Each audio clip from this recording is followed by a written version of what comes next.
Good morning, everyone. We're so grateful you could join us today for our Saturday morning Bible study. We are recording from the Plainfield Christian Science Church Independent, Plainfield, New Jersey, the United States of America, and we warmly welcome you all. And our moderator today is Thomas from New York.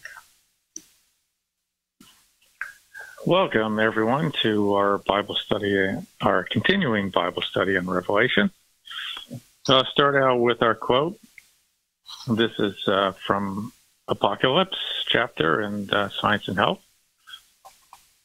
Thus we see in both the first and the last books of the Bible, in Genesis and in the Apocalypse, that sin is to be Christianly and scientifically reduced to its native nothingness. Love one another. 1 John chapter 3, verse 23, is the most simple and profound counsel of the inspired writer. In science, we are children of God, but whatever is of material sense or mortal belongs not to his children, for materiality is the inverted image of spirituality. Love fulfills the law of Christian science. So this is from Science and Health by Mary Baker Eddy, page 572, lines 3 to 11. And I encourage you to read the whole rest of what she wrote there in this section. But thought it was important we focus on what she says. Love fulfills the law of Christian science. Thank you.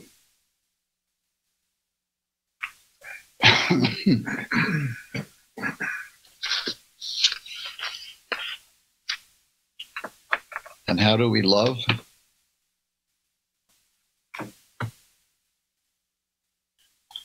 Seeing God's children that he created, so learning about God and then knowing that that's true of all the creation and seeing it. Thank you. We love what God really is. We don't have to love the false sense of God that some people profess. And we have to love one another as God's image and likeness. Because if we don't love one another as God's image and likeness, we don't love.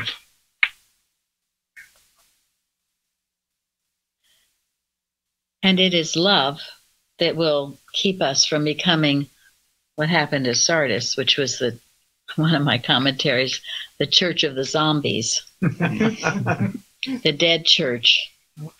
And it is, when Gary asked the questions, it is divine love, not human love. So evidently they were doing a lot of things humanly. Right. I once thought when I was part of the organization, I was on various committees and everything, it can lead to self-satisfaction. And you think you're doing something when you're not really doing much of anything. Running around smartly. Accomplishing nothing. And I had no idea. I thought, well, it made me feel good. I was on all these committees and all of that kind of thing. So I was a good little Christian Scientist, but I didn't know the first thing about Christian Science or what that really meant. So love is the liberator. Love is the key, but it's a love that's on fire, not that's dead. Carrie sent me something. It's on our website, and it relates indirectly to all this. Actually, very directly, but it's from Essays and Other Footprints, the Red Book, in the repaid pages, and it is what Mrs. Eddy says about Revelation 20, 1-6. The first verses 1 and 2. Science and Health is the angel sent down from heaven. You got that? Yeah. Malicious animal magnetism is the bottomless pit. And Science and Health gives us the key to it. It unlocks the mystery of ages, and its declarations of truth are the chain which binds that old serpent, the devil, for 1,000 years. That is, it reduces sin, sickness, and death to a unit of nothingness.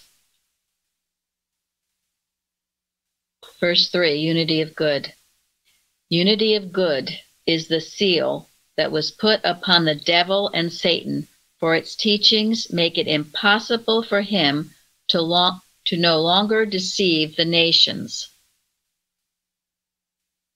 It was the seal that was put upon the devil and Satan, for its teachings make it impossible for him to longer deceive the nations. Verses 4 to 6. They who have been taught of science and health, the heavenly messenger, are they who sit upon the thrones and have judgment given unto them, for they declare the science of being over all error, and their judgment is the judgment of God. Then the good, that is the reflection of God, is separated from the good, that is only a false belief or the error, which has upon it the mark of the beast. Difference between the divine good and the human good, which is false belief. It is confusing many people these days. We must be clear on this. And then she continues, then the true reflection of God good reigns with those who sit upon the thrones, overcoming the unit of error. They who are thus taught reign with the Christ, whose second appearance is the first resurrection. What is the second appearance of Christ? Science and health. Science and health. I can't overemphasize the importance that we know our textbook and prose works. I talked to a dear lady recently, originally from Ireland, now living in New York, but she said she'd been listening to all these roundtables and things, and she said she had to admit she might have read Science and Health once briefly or quickly, but didn't know anything about prose works. We have no arsenal, we have no strength, we have nothing if we don't know our textbook. It's a cat without claws, as they say. We must know our textbook. We must declare our textbook. Look at what she's saying it does. It's going to chain the old serpent, the devil, and it reduces sin, sickness, and death to a unit of nothingness. Unity of good. Puts the seal that was upon the devil and Satan, for its teachings make it impossible for him to deceive the nations. This is the answer. We have it. We're sitting on it. And if you don't do it, we are a dead church, and we do not love.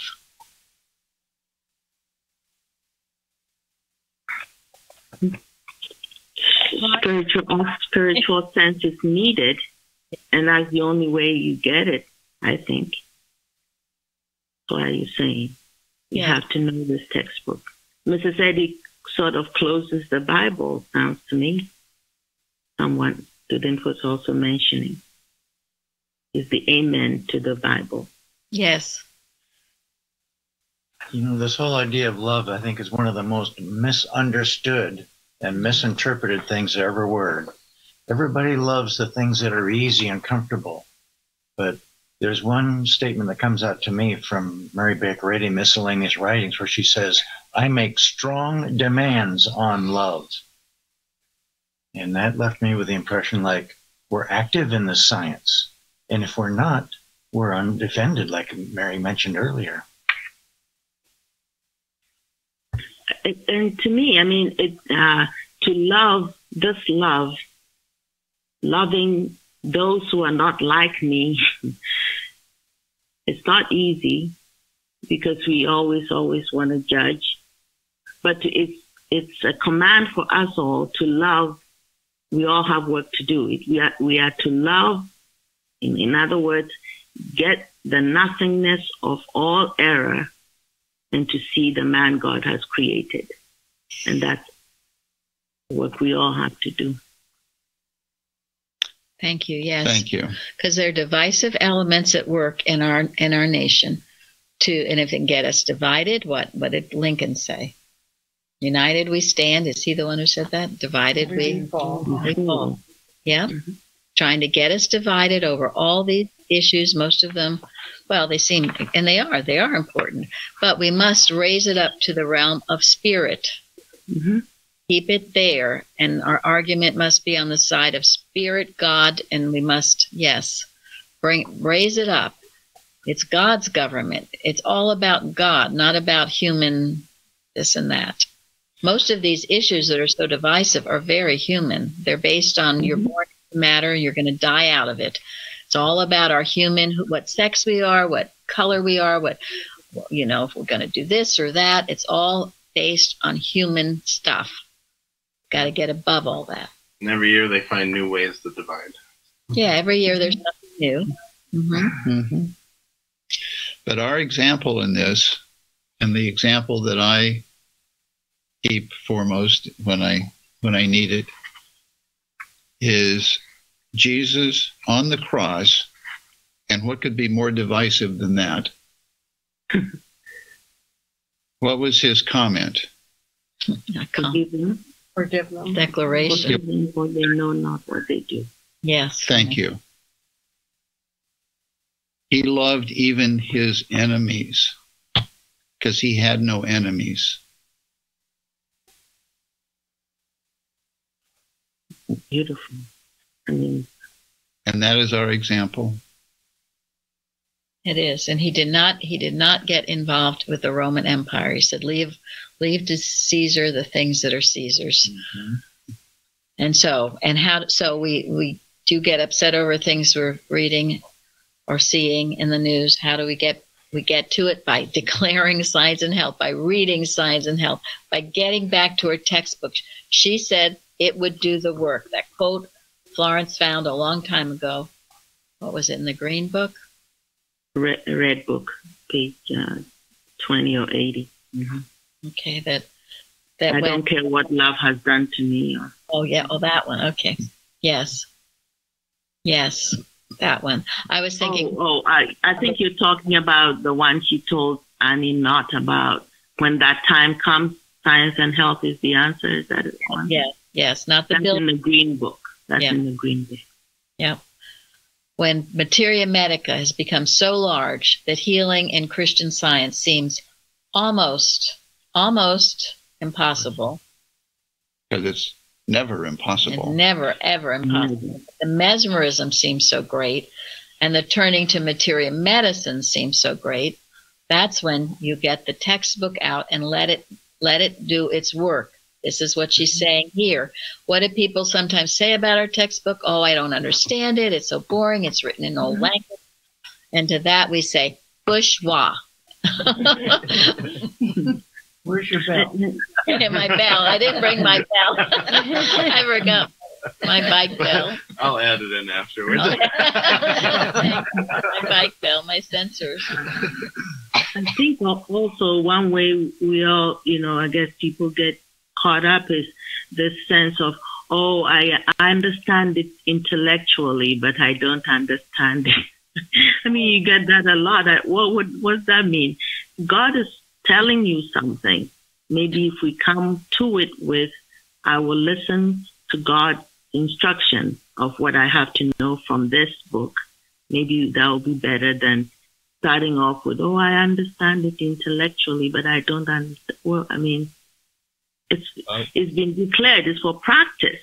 So somehow God will lead you as to how to use it. Must be practiced. You can't understand it unless you practice it. And people who say that, what does it say about them? People who say that. Intellectual. Right? It also says that they don't love. Yeah. Because what does Mrs. Eddy says? She says the letter of science is plentifully available. Understood by the child. But yes. But the heart and soul is not. But the spirit of the science is not. And then she goes on to say that the heart and soul of Christian Science is what? Love. Love. Love. Love. Yeah. So the textbook must be studied, but you have to love the truth so much that you want to know and live what you read. If you don't love the truth, if you don't love mankind, then the words are just words. There's only so many days of opposition you'll face before you'll put it down. Mm.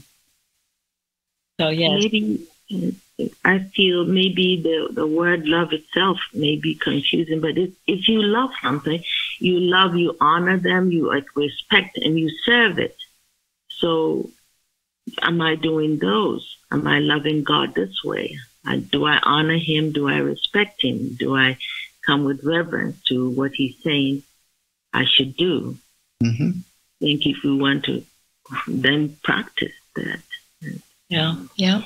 The problem with reading it intellectually is that you approach that book with your mind already filled with what you think you know, and you're going to start analyzing and be critical. However, on the other hand, if you pick up the book, but before you open it, you say, God, I know that I need to hear what you have to tell me. And in that receptive state, you'll read the words and get the message. And that's the vital part of it all. Yeah.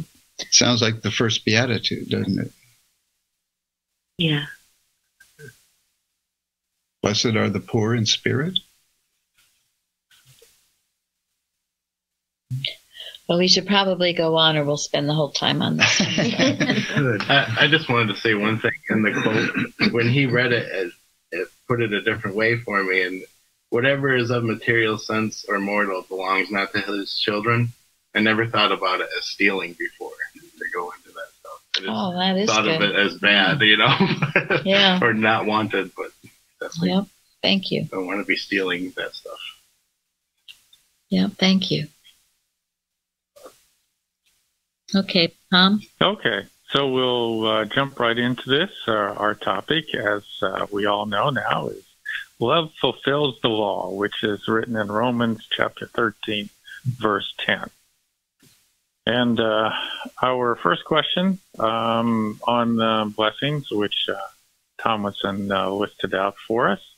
So the next one on the list is from Revelations chapter 20, verse 6. Blessed and holy is he that hath part in the first resurrection. On such the second death hath no power, but they shall be priests of God and of Christ, and shall reign with him 1,000 years.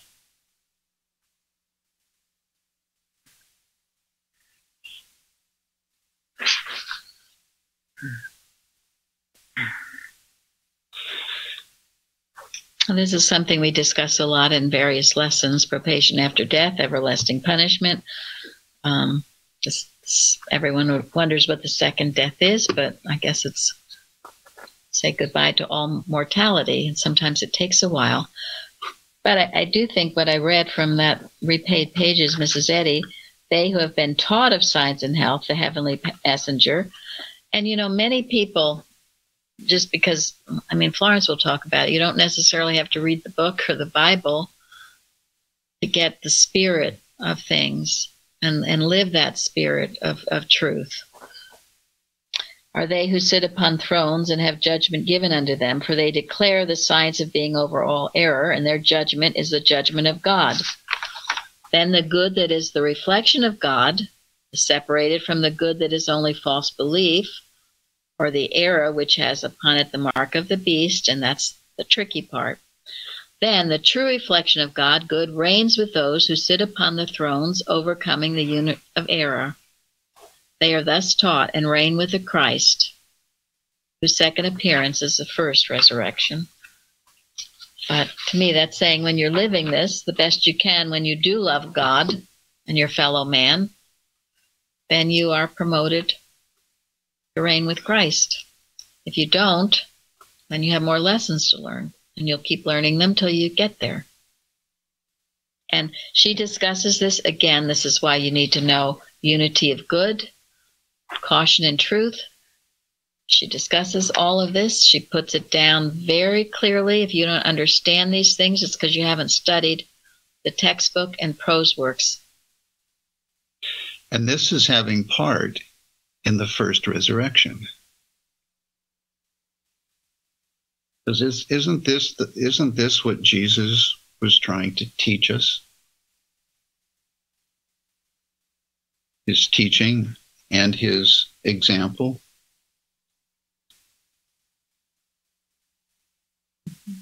And he went on to say that, I have many more things to tell you, but you can't bear them now. But the Comforter, whom the Father will send, shall lead you into all truth. Well, aren't we privileged to have it right here and now? I hadn't realized till now, but Gary's readings on the ultimate science go perfectly with all of this. It's the ultimate science, but we need to read it, to study it, and then to practice it. And yes, what a privilege it is. And somewhere a while ago I read, there's more of a demand on us now because we have been given the wonderful truth than if we hadn't been, right?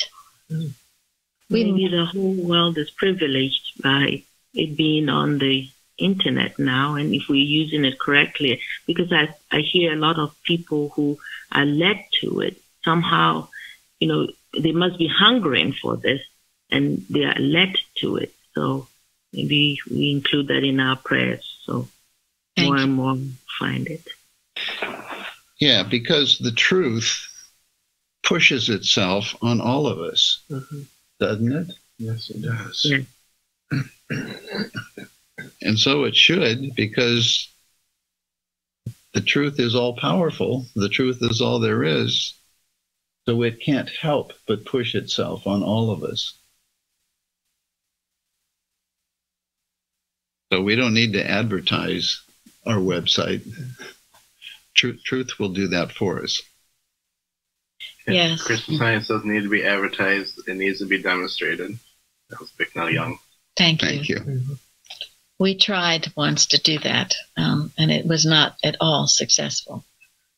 So we don't market, we don't advertise. There was discussion a few years ago about getting someone to market for us. No, God does it for us. And he brings those here that are ready for it and are ready to receive this truth. And it's wonderful. We could be a better marketer than God Almighty. There's no one. He leads the people who are really hungry for it. He does. He does. It's amazing. I think we've said it before. God knows your heart. Well, God knows the heart of each one. And he's the one who is all intelligence. So he knows who and how and what to send his message out so that it reaches the heart. Thank you. One of the things that I thought about with this blessing was that from some of the stuff I've read, people look at this and they see about reigning for 1,000 years and et cetera, and that they use this to build out some, prediction of all these very specific human events. So think about that. So they take this and they start talking about human events, when this is going to happen and all that sort of stuff, okay? And we want to look at this spiritually, and I think we can go back to the quote for this, because it talks about materiality is the inverted image of spirituality. So in some sense, that's why I sort of struggle with this blessing. But you step back and kind of like discord all this prediction of human events and say, well, what is this telling me? So that's sort of my thought about this blessing, because I think it was a little difficult to figure out what to do with this, and that was my conclusion. Was focusing too much on predicting human events. Well, and Jesus talked to his disciples about that too. When the disciples asked him, when he was telling them about the latter days, and they asked him, well, when is this going to happen? And his answer was, well, no person knows. Only God knows. Yeah. So to try to predict human events, I mean, unless God tells you that something's going to happen, there's no way. And that's your spiritual intuition. Do you remember that quote you had about prophecy from Mrs. Eddy? I didn't bring it. I didn't think to bring it. I'll try to bring it tomorrow, maybe. I'll try to think on it. But I did want to say we watched that Times of Deception, that second part of the churches, the 7 churches of Revelation, and there was a commentary at the end, and in it one of the guys was saying that there's 4 different ways to interpret Revelation: materially, spiritually, I think one was prophetically, and then the last one was, like a futurism or something like that. And for some reason, he didn't pick spiritually, which I think is very indicated a lot. I know it's a spiritual, and I have thought too.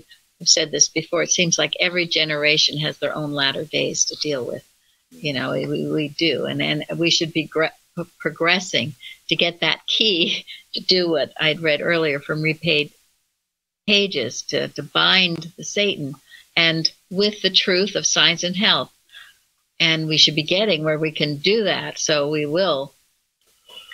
Wouldn't it be wonderful? Bring in that millennium. It exists here and now. We just have to have the eyes to see it.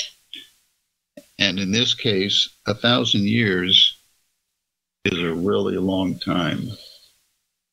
And it's designed to denote that life is eternal. Mm-hmm. Period.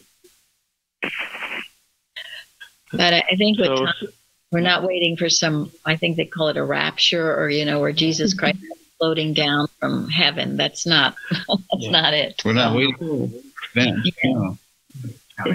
So I always point out something I put in the notes on page 5. This is from Kratzer. It might be useful for people to take a look at this, but he wrote about prophecy. And I'm not going to read the whole thing here, but, he says here that foretelling the future is only incidental to the office of the prophet. And really the main thing of a prophet is, essentially interpreting God's word, passing on God's messages, right? This is not foretelling per se to be a prophet. So it's an understanding. So that's how we approach this. What is our spiritual understanding of what we're reading? Seems like the prophet also is there to wake people up if they're going to sleep, like in Sardis, to warn them where they're headed. Yeah, right. Wake them up from the dead. Gosh, it sounds like we should go into the next question. Yeah. So wait, I do have that quote. Yes. It is from page 69 of the Addenda of Collectania. Mrs. Eddy had asked the class what they would like from her, because I guess they had done a good job. So they asked her to prophesy for them.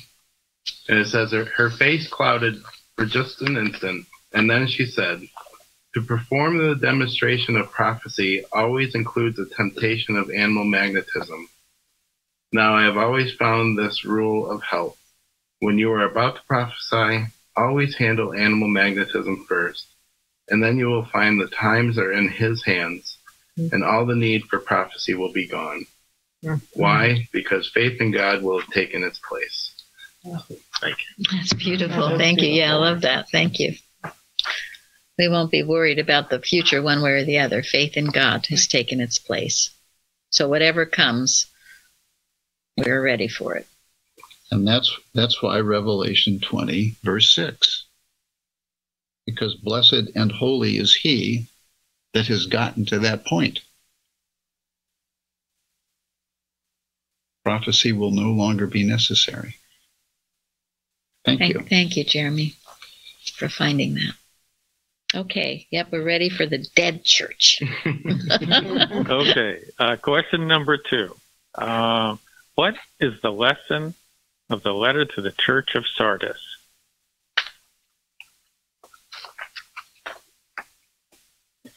A lot of lessons. Yeah, a lot of lessons.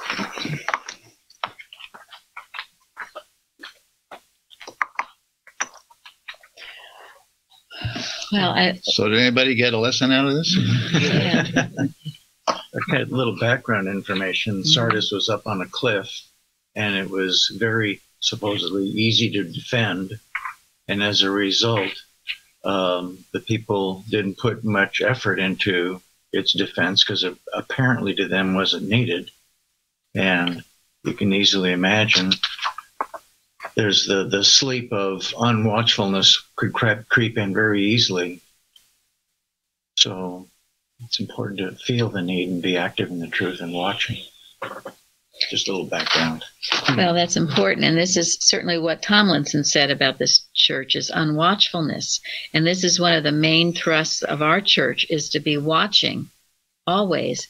And yeah, it said that, well, they were so well protected that they kind of went to sleep because they thought, well, no one can find us. No one can attack us.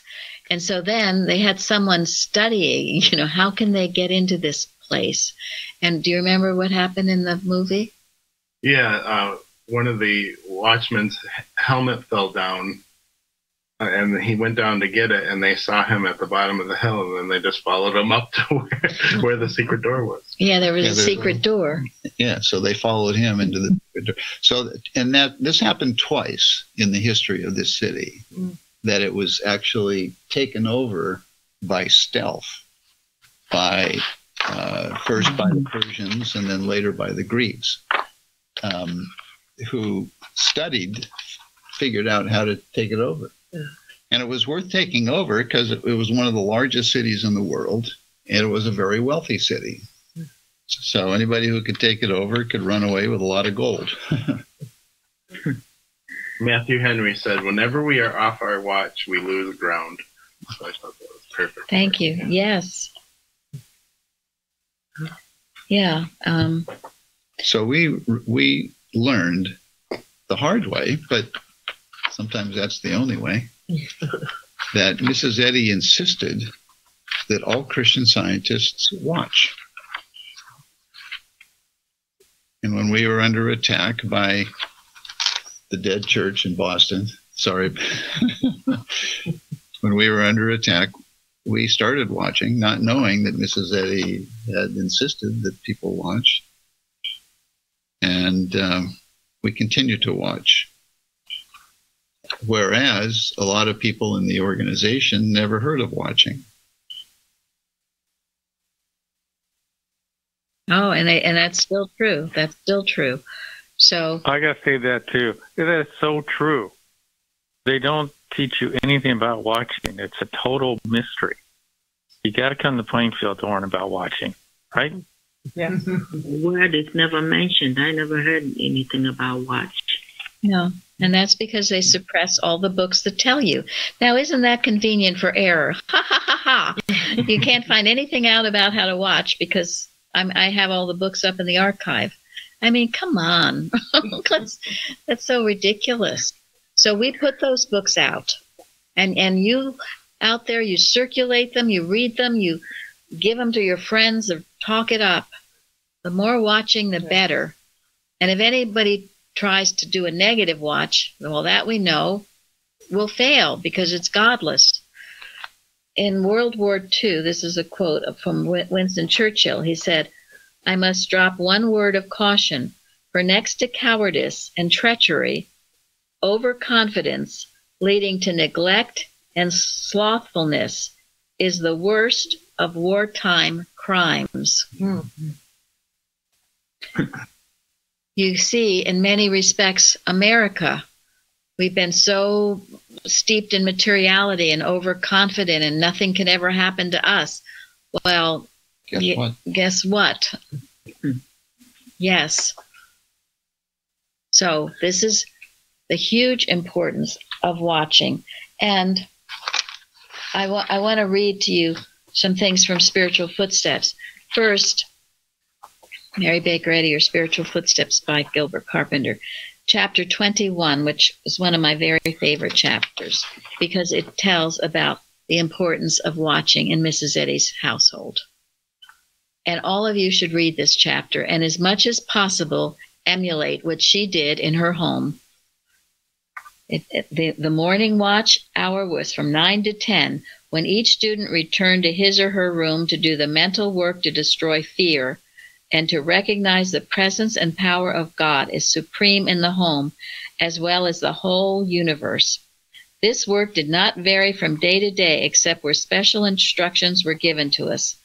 And then it talks about, the other watches. There was that morning watch, then there was a general watch hour from 3 to 4, and then at 8 was when she went out to the porch and sat on the swing until 9, and that was when Carpenter, if he would go out there to say goodnight to her, what did he feel? Oh, her presence. You just could feel that. He cried even sometimes. It would lead him to tears because her love pouring out to the world was so tremendous. My goodness, what a blessing we had when she was here doing this. And I know that she still is. And then there was the nighttime watches where people got up in the middle of the night, which is what we did for many, many, many years. Each one of us would have an hour watch. And some of you still do that in the middle of the night. And he talks about sometimes there was a time when I did not remove my clothes for 72 hours. They were called on to be watching for that length of time. And they didn't even know what they were watching about until perhaps later. And then this is on page 257, yes, where at the time of the 8 o'clock watch, Mrs. Eddy went out on the upper side porch. I always gained the impression that this hour was consecrated to working for the whole world, and that she never permitted anything less to come under the searchlight of her scientific consciousness during this time. These universal outpourings nearly always uplifted and sweetened her thought. Students of Christian Science must take their cue from their leader and build up confidence in the power they reflect, establishing the glorious fact that their spiritual consciousness has the very power of the universe back of it, that nothing can stand before it, that it has a speed greater than of light, that it goes wherever it is directed, acts instantaneously, and does accomplish that whereunto it is sent. I love that. This is such a powerful book to read and study and make your own. And as we talked about recently, where the guy in the movie, the French guy who directed it, Christophe, yes, his name is Christophe, a very special name. He said about how do you know whether you're lukewarm or not? Oh yeah, look where you spend your time and look where you spend your money. Spend your time and your money. How many of you watch? How many of you do these watches? And if not, why not? Because I do ask, where is your love? And if you do, wonderful. And if you think you don't know how do you learn anything? Practice. I'm doing it. Practice Yes, makes thank perfect. you. Yes. Again, we have been given the greatest gift in the world, the ultimate science. What are we to do with this? God forbid we let it slip through our fingers. So, the lesson in Sardis, watching our unwatchfulness, going to sleep. The Church of the Zombies. I love that. I love that commentary. Church of the Zombies. And I just want to say the term ultimate science did not originate with any of us in this church. It originated, I think, with Albert Einstein when he moved to Princeton from Germany and visited frequently the Christian Science reading room and attended the Christian Science church and had a personal copy of Science and Health, which he read. And he told members of the church there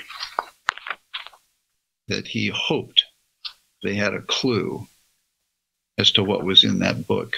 And he referred to it as the ultimate science. Thank you. Now, it does say that the church, Sardis church, had a good reputation. What does that mean?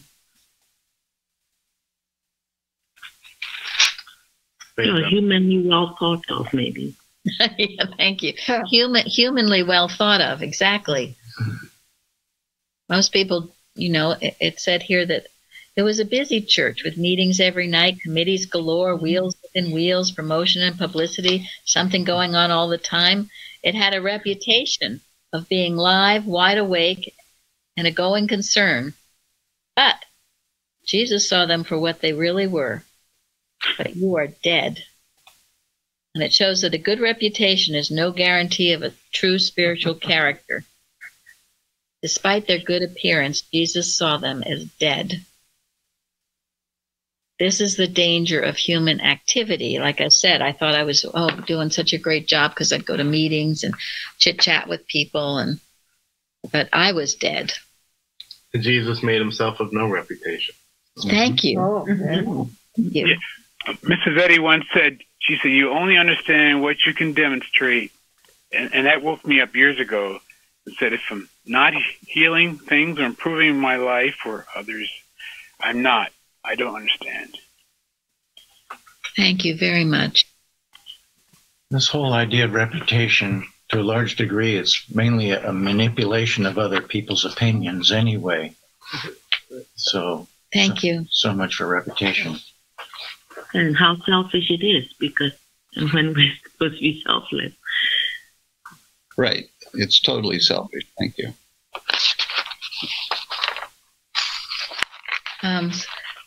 This was a quote that Sardis was a perfect, then after this, when it became dead, a perfect model of inoffensive Christianity. It got to the point where Era left it alone, right? It left it entirely alone. And why was that? It was no threat to error. There was no threat to error. It was dead. It was not challenging what was wrong. And what did Mrs. Eddy say when she asked them, how is your church doing? Oh, yeah. And he said, oh, it's fine. She goes, that's too bad. Because then there's something really There's something really wrong. Oh, we're doing great. Everything's great. Well, that's too bad, she said, or something to that effect, because that meant the era was leaving you alone. Not a good sign. It's much better when you're just struggling the whole way. And then these were some good quotes from this zombie church. Outwardly splendid as of old, inwardly lifeless, dead and cold. Her force and fire all spent and gone. Like the dead moon, she still shines on. And then another description. Mild-mannered people meeting in mild-mannered ways, striving, I love this, striving to be more mild-mannered. Oh, that's so great. Oh, my. And that's what I was. I was trying to be so mild-mannered, unruffled, but not in a good way. Science, the angel with the flaming sword. Thank you. Thank you. Yes, that hymn's been coming to me this week. Yes. And also what Mrs. Eddy says about timid conservatism. Once the Spirit of God comes over you, you can't be that way. I sure was that way. And oh my goodness. And I loved people that were that way. Politically correct, not ruffling anything. Let's just go with the flow, and mild-mannered people meeting in mild-mannered ways, striving to be more mild-mannered. Don't ruffle feathers. Right. And Mrs. Eddy says the Bed needs to be turned and frequently. Frequently and ruffled. Yes, a good ruffling is good. And the air doesn't kick a sleeping dog. It doesn't. And that's what this was saying, too. It left it alone because it was so dead. And it just went around doing these human projects that meant nothing.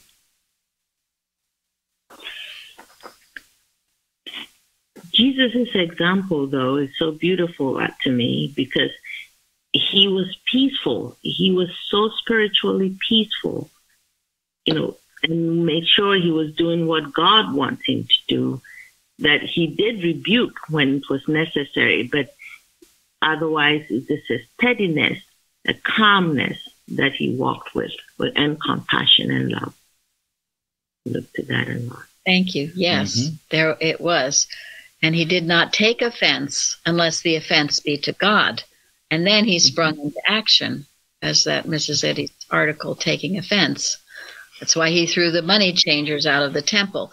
And my gosh, he could give, Mrs. Eddy said his rebuke was fearful. It has to be the right combination. This isn't about going around being agitated and beating everybody up that you see. No, that would be a total misinterpretation of what was said. That's totally wrong. And he gave his fiercest rebukes to self-righteousness, to self-love, self-justification, all the selves that were a selfhood apart from God. So this gets me to another lesson that I thought, if we can move a little bit to a different level here or whatever. One of the lessons I got was we need to remember who and what the head of the church is.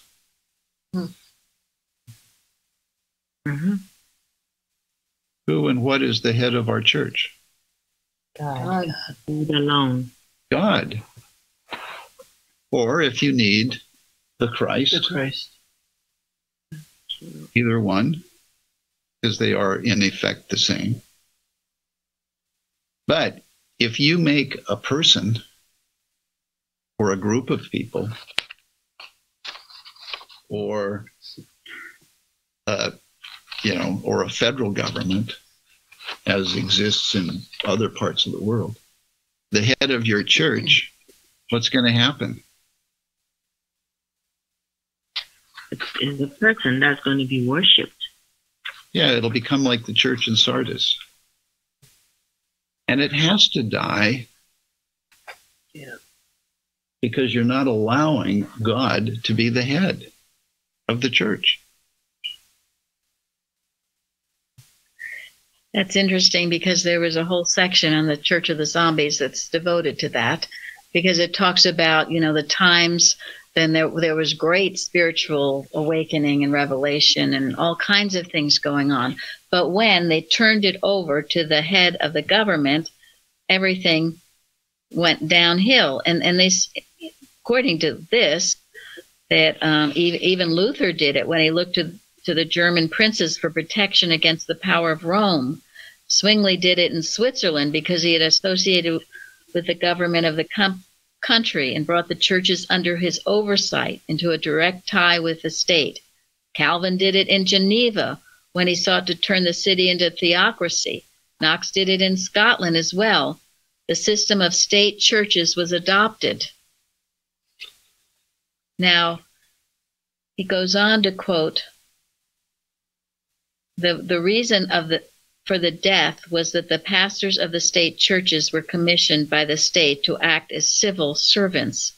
They had to do all the baptizing, marrying, burying. He says, in Copenhagen, a pastor said to me with tears in his eyes, "Oh, I wish you could preach the word like you do in America, but I have no time. I have to marry everyone. I have to baptize all the babies that are born. I bury everyone who dies in this whole parish. I simply have no time to study." And then he says they often describe it as having to hatch, match, and dispatch. He longed to study, but he was unable to impart the truth of the word to his congregation because of the tie to the state. This is still widely true in Europe today. Churches there are almost totally empty. There may be believers among those present, but the membership of the church is made up of people who have a name to live, but are spiritually dead. And I know one time years ago, I got one call from someone in Norway who was asking for help, but that is what that person said. There's no church to go to. It's all state churches. So you have to give money to the state. And I know our dear friends in Sweden, thank God they're there, because they're a live working Christian scientist in the same kind of atmosphere. This does not, I'm not criticizing the people in any way or any form, and there are many very good, God-fearing people. Just because they don't go to church doesn't necessarily mean a darn thing. But I am saying, well, it is a sad thing when there is this decline of churches, or as we saw in England years ago visiting, the churches were museums. We were walking all over dead, buried kings and queens and other things. They were beautiful, ornate churches, but nobody really went to them. And I think Suzanne said in France, the churches are closed except for the museums. And for weddings and things. Yeah. So tell us, what does it mean, separation of? Well, this is why human government is important. And the Constitution of the United States established as one of its premises the separation of church and state. Our forefathers, some of them were tremendous Christians, and they saw the deadness of the churches in Europe even then. And they knew. I mean, God directed. I mean, this is biblical. God directed them to create a human government that was divinely inspired. It was, yes, that would leave people free to worship God however they felt they wanted to, in the best way they knew, and to not interfere with religious, or with religion, to be totally separate. And Mrs. Eddy says, government should not dictate to the churches, but good religion should infiltrate our governments. So we have, at least in theory, and we better work to keep it that way if we can, freedom of religion. And to the extent that we can be a good example to the rest of the world, that will do a lot to prosper Christian Science, true Christianity in the rest of the world. It's not to keep God out of the government.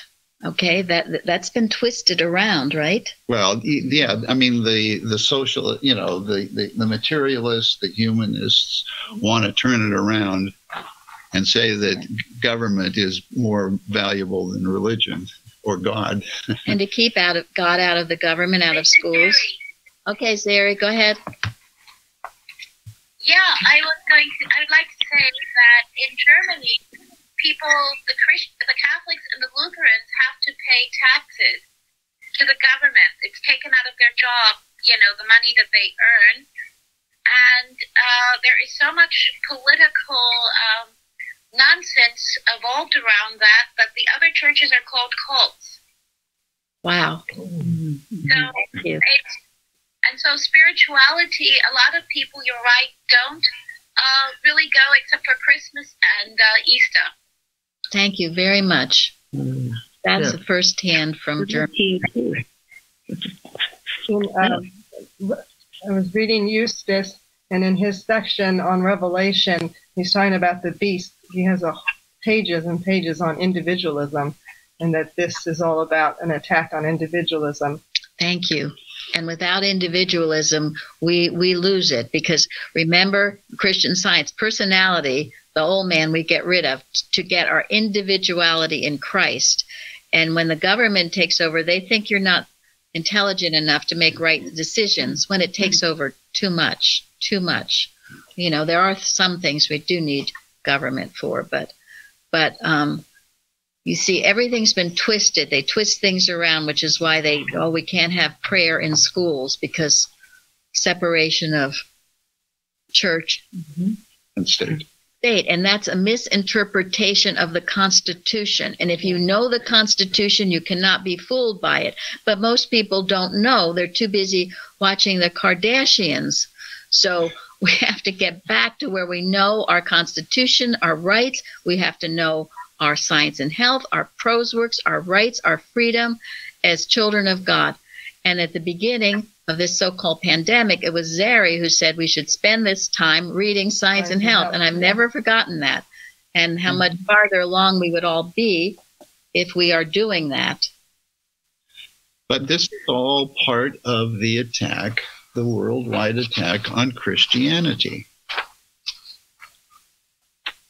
Christianity is the hope of the world. It is the progress that God promises. And of course, old human mortal beliefs are threatened by it. So old mortal human beliefs attack it. So we are in a warfare. We didn't sign up for it, but we're in it. So choose the side on which you want to do battle and arm yourself. And you arm yourself by studying the Christian Science textbook, by studying prose works, by doing a watch at least once every day, if not 2 or 3 times a day. Because they teach correct Christianity. I think Christianity, there's a lot of Christians, but correct Christianity, I would use that word. Right. And that's why Jesus went to Sardis and said, wake up. He didn't say, you're going to hell, and I'm done with you. He said, wake up. Come on. You can do it. That's what my takeaway. I love the end where they were talking about the movie, that God does not give up. He starts from scratch and wakes you up. And to go back to the gospel, which for us is not just the Bible, but science and health. Thank you. To find out your individuality. And to the Holy Spirit, they said, had left, and that was God's presence. And that really struck me, that that's staying in the Father's house, that we keep getting instructed to make sure we do. Thank you. This was another interesting quote from the Church of the Zombies, I thought. Hollywood has given us a name for people. I was quoting about the mild-mannered people. He calls them zombies, corpses that are alive, that walk about as though they're living, but really they are dead. That's why the command, wake up. It's wake up. There are various stages of being dead. And then this quote, many Christians are really Christaholics and not disciples at all. Right. Disciples are cross-bearers. They seek Christ. Christaholics seek happiness. Disciples dare to discipline themselves, and the demands they place on themselves leave them enjoying the happiness of their growth. Christaholics are escapists, looking for a shortcut to nirvana. Mm-hmm. Like drug addicts, they are trying to bomb out of their depressing world. Mm-hmm. So let us not be a Christaholic. And to some degree, like this new age, isn't that what they're looking for, the pill? The pill, and for prosperity and happiness, and without being a follower of Christ, without willing to bear the cross and discipline themselves, as this says. So, looking for escapism rather than fulfillment. Thank you. I read in A Unity of Good, which you reference, where Mrs. A talks about the second death. She says, They upon whom the second death, of which we read in the Apocalypse, Revelation 26, hath no power, are those who have obeyed God's commands and have washed their robes white through the sufferings of the flesh and the triumphs of spirit. Beautiful. Thank you. That's it. And that is the supreme joy and peace and great satisfaction we receive from being followers of Christ. And it's easier to do when you study the textbook and prose works regularly. Yeah. Much easier. Sword. And it's a lot easier to do when you're here and you're taking part in everything that the church does. That's right. You don't feel like you're alone in it. So. Thank you. Yeah, that's the whole purpose of a church. There is a reason for it, and it is right. Our camaraderie, our brotherhood, our sisterhood. It's loving each other, watching each other's backs. Unity, and making sure we're following things and not going off track. And I'm always grateful when people tell me when I am, because it's helpful. So we strive to keep God as the head of this church.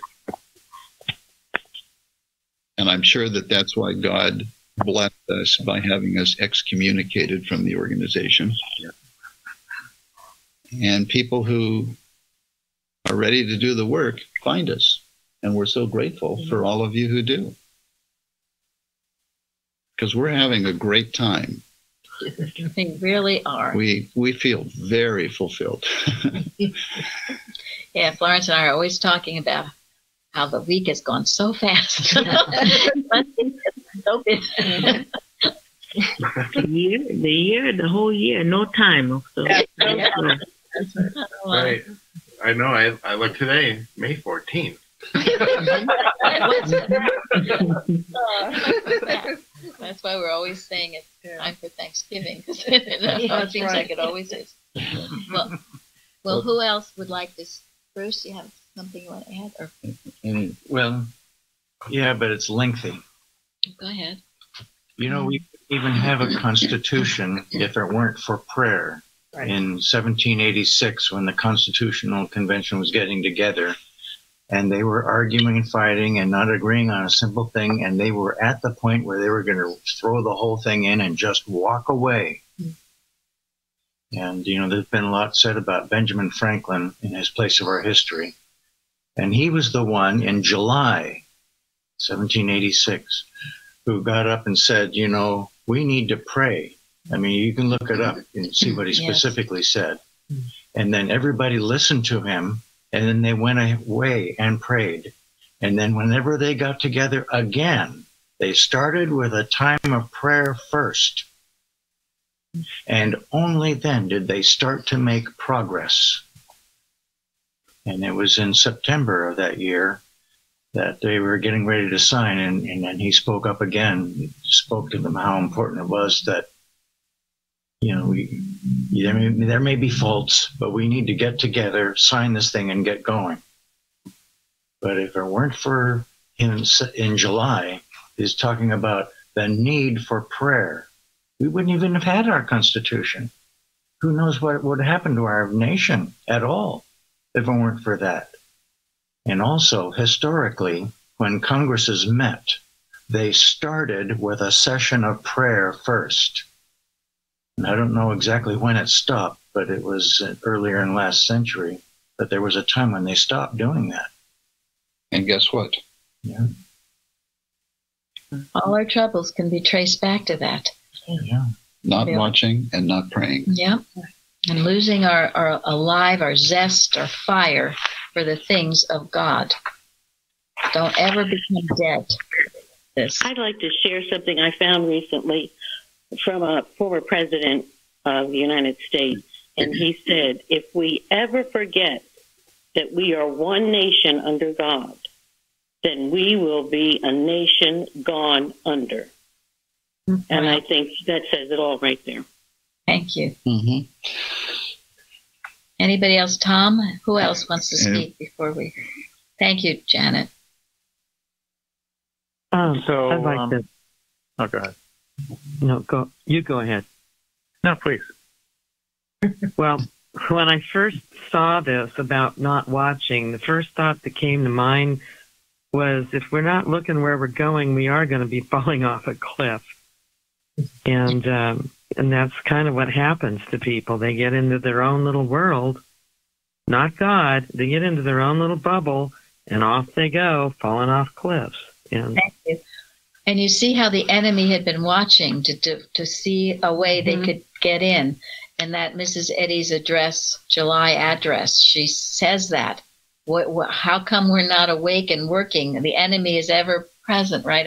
Working day and night. Working day and night. Yeah, the enemy's working day and night. You can count on that. So if you're not watching, you're basically letting the enemy in. Yeah. And it is, enemy is suppositional, we know, but in belief there does seem to be one, and we're in a war, and our swords must be up until we prove the final and absolute state of man, which is perfection. Bruce? And she gave that address on the 4th of July at a time when everybody was celebrating and happy our independence. And then she obviously felt the absence of watching in this celebration, so to speak. Thank you. It's like, come on, people, get back down to earth again. The enemy's working day and night. You're happy to have your independence? Okay. But have you any idea what it took to get it in the first place, and how quickly it would slip away if we did not watch? Tom or anyone else? Well, I wanted to say for our next Bible study, so when the questions get posted, you'll see what we're going to be discussing and what parts of the book of Revelation to read. Of course, we'll do that. And as listed in our the Bible study notes, we've got a lot of resources. We have from Kratzer and Tomlinson and Hoyt to read. It's a lot of material, so just pick and choose whatever seems to interest you. Tomlinson has a nice summary for each section, so that's always good to look at. And then the main reason I'm talking about preparing for next Bible study is to remind people that Linda posts notes from the discussion. So go back to the prior Bible study or the one before that and read through those notes. You'll learn a lot from them. There's a tremendous amount of information there. So let's not forget that. So I only mention this because since they're in the archives, we might not think to go back and look at it, but go to the archives, look at the notes, and pick something that interests you. Great. Thank you. Well, thank you, Tom. Yeah. Thank you, everybody. Yeah, thank you so much. Thank you, everyone. Thank you. Thank you. Thank you.